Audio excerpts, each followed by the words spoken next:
Hi guys, 2 litre Pinto carb, 32, 36 DGAV. Standard fitment, great. But even after 20 years of disputes, people still say the V6 carb is better. Well, I'm not so sure. I've got evidence. We're going to test this 32, 36 against a V6 carb with a difference. We're testing a 3 litre Capri, 40 DFI5 carb. If this doesn't make more power than that, this one never will. This is interesting. I didn't look at the carb, I just slapped it on the dyno, warmed it up, pulled the throttles. Now I backed out of the run because the engine went seriously lean. Low end, starter run, the black line, there was more. The big carb made more. It faltered here, 5,500 RPM, because basically the mixture went lean as hell, and there I backed out the throttle. This has got potential. What we need to do is a rejet and go again. In fact, we didn't even know this carburetor would work. I literally just plugged it on. So I've got no idea what jets are in it. There's a load of muck in the bottom of the float bowl. Those are main jets. No idea what size these are. It says they're 190s. They look big. Right, I found some 200s. That's a bit more like we need. That is a huge jet on a 2 litre Pinto. But this carb has got very big choke sizes. This carb has 40mm throttles and 32mm chokes. So it will flow a huge bunch of air. Whether the engine can make use of it is another matter. This is a very rare carburetor. I'm lucky to have one to test. These 40 DFI5, Ford actually used them as the Group 1 racing carburetor on the 3 litre Capris back in the 70s. But its true origins is actually from a Ferrari. It was used as a bank of 6 in a V12, 1 choke per cylinder. So Ford used it in a completely different configuration because 2 chokes feed in 6 cylinders, but it worked because it fitted the rules that they weren't allowed more carburetor barrels than the original engine had. So they just found a bigger carburetor that actually fitted the same manifold, the Ferrari, the 40 DFI5. The alternative title is, we put a Ferrari carburetor on a Pinto. 32, 36 versus 40 DFI5. Right boys, let's make some noise.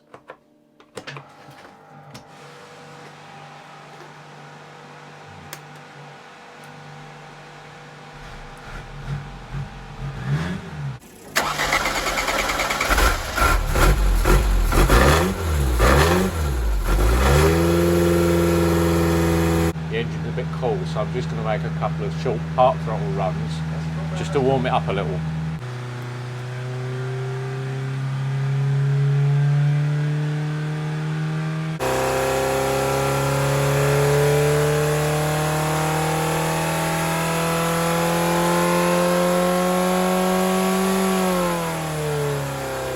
We're going to start the dyno run at 3,500 RPM and we're going to go to 6,800. Although, if the AFR looks too lean, I will kill the run. We're now at full throttle. Dyno's holding 3,500 RPM.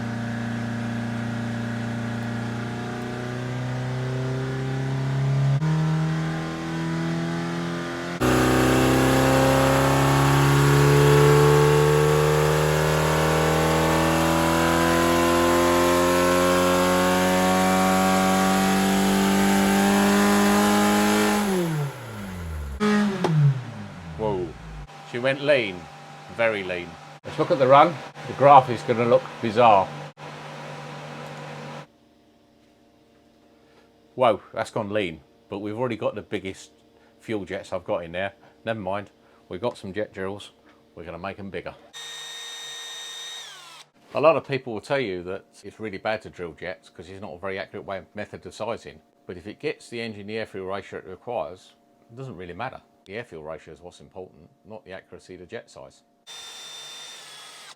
I drilled a huge chunk out the jets I'm going to put in. You wouldn't normally go that much big, but it's so lean, we need to go up in a huge step. Very mucky looking fuel. There's obviously a lot of dirt in the top of this carburetor. Really big mains in the carb. Let's go back, make some noise, do some pulls.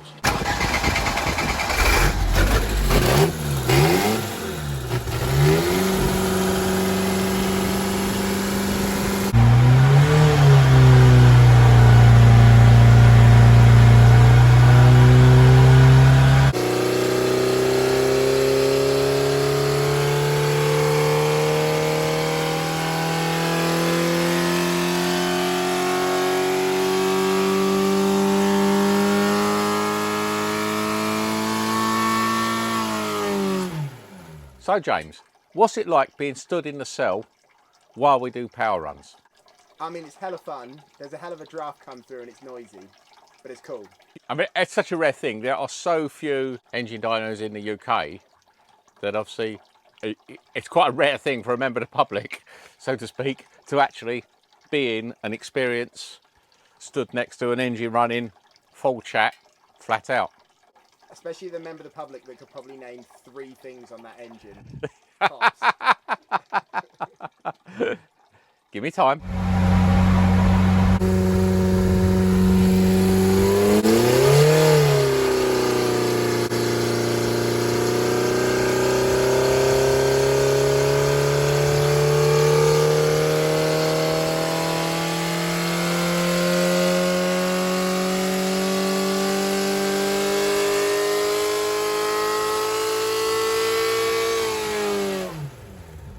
It's a bit jagged, but it's looking better. The air-fuel ratio is better, but it still went lean around there, around the 6,000 RPM mark. It went lean.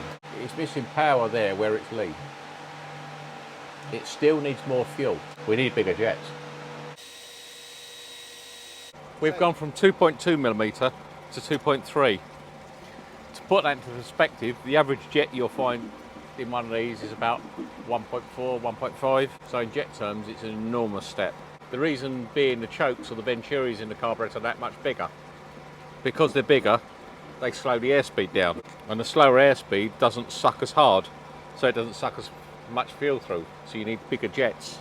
2.3 main jets, vast. Ready boys? Let's make some noise.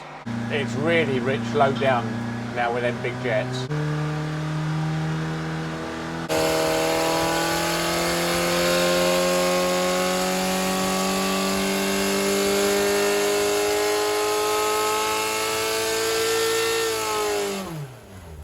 We're going to make it a 3-run average.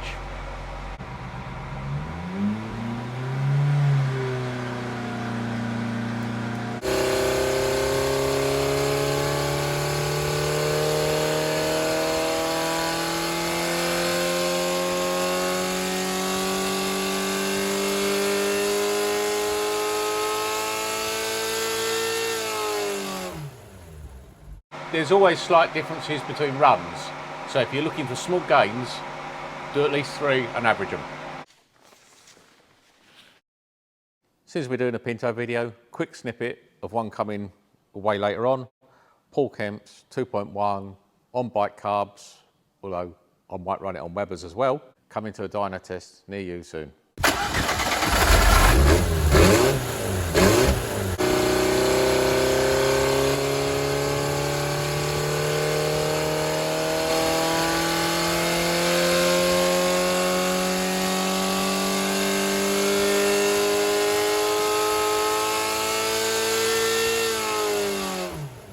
I'm just going to look at a couple of spark plugs. Sometimes with wild cams the AFR meter lies, so it's always good to look at a plug to check that A, it's in the right heat range and the colour suggests the AFR is where you think it is. If the plugs look good, we stop now. If the plugs look a bit lean, I'll probably up the mains a little bit more and we'll go again. Oh.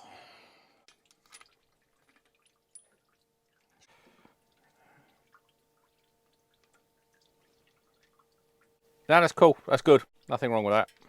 Normally on a pair of engines I run on here, run a pair of side draft carburetors, so all 4 intakes are the same. I usually only look at one plug. Here, multi-branch manifold, in different amounts of airflow into and outer cylinders, so I'll look at an inner one as well as the outer one.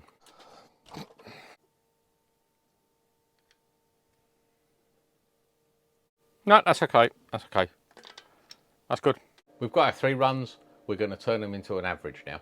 The bigger carb has given a little bit more torque, around about 4,000 RPM. There's a bit of a glitch in the mixture there, but it's pretty much the same. So what did we do in this test? We compared a slightly modified 32-36 carburetor against a much bigger 40 DFI5. We gained some power, but it was minimal. We went from 141 horsepower to 142, and we went from 132 pound-foot to 135, so it's absolutely minimal. By inference, there's no way V6 38D gas is going to give any significant power gain over the 32-36. It can't happen. Clearly, the 40 DFI5 is too big. And the main jet size tells us that, because we had to go from an already fairly large 170 main up to a huge 230. And it might have even wanted a 235 because there's a little downward spike in the graph where the AFR drops very slightly. We was here to test the theory. If I could work on the engine for another hour and make that slight downward spike and upward spike, I might be saying we got 2.5 or 3 horsepower. In reality, what we know is, in this instance, the design of the intake manifolding is, by and large, the limiting factor on power. But it's not bad anyway, because that engine, when Ford made it, only had 100 horsepower, and we've got it up to over 140. So we're doing something right. So, if you liked it, you know what to do, guys. Like, share, subscribe, and I'll bring you some more. Catch you next time.